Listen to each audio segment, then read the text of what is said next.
adding soda pop or acidic or alkaline solutions to a gluten allergy with gluten material is something I'm suspecting of making gluten allergy really a lot more worse. Um, I'm pretty sure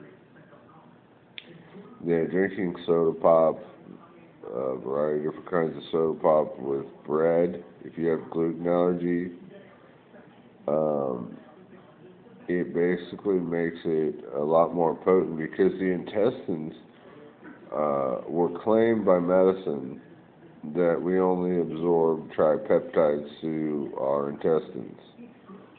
And that's the largest size of protein or compound structure that we can absorb through the intestines. So everything larger than that we don't necessarily absorb according to medicine. But if this is true and tripeptides are the limit, then basically it's probably true that the bombardment of a toxic peptide, a tripeptide, by breaking it down by hydrolysis, the form of acids and bases like soda pop, probably makes it a lot more powerful and causes a lot of disease in your body.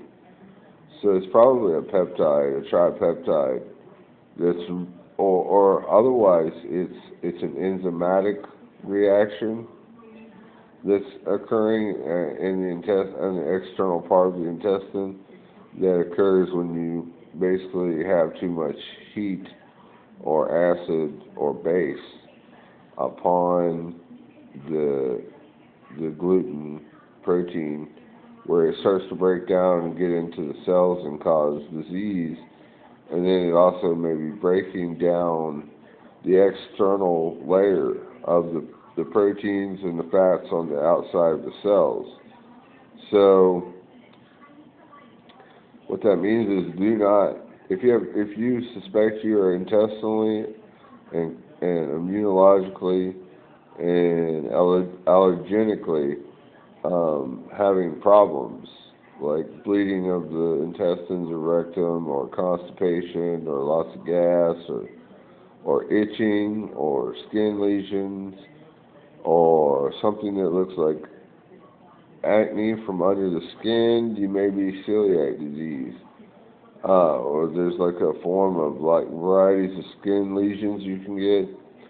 And really what's going on is the fact that this allergy is really what it is. It's allergenic.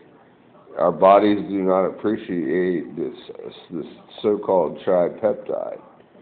And if we have high doses of it, it destroys our intestines and allows infection to leak into the bloodstream and toxins and poison, and we get bleeding rectum, or if we get constipated or too acidic or alkaline in our intestines, this loss of this gluten protein from eating bread and drinking beer and things like that, and wheat and all that, those grasses, what it does is it allows the body to become extremely toxic through the intestines by rupturing the intestinal lining.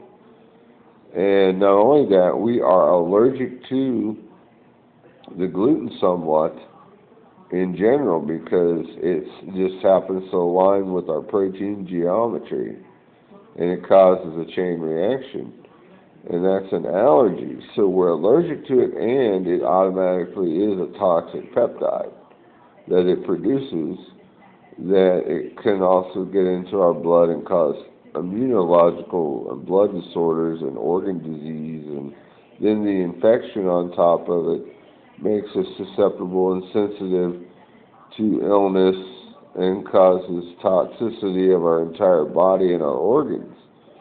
And then we become also toxic in that way. But it's a general allergic condition of a genetic disorder, most likely.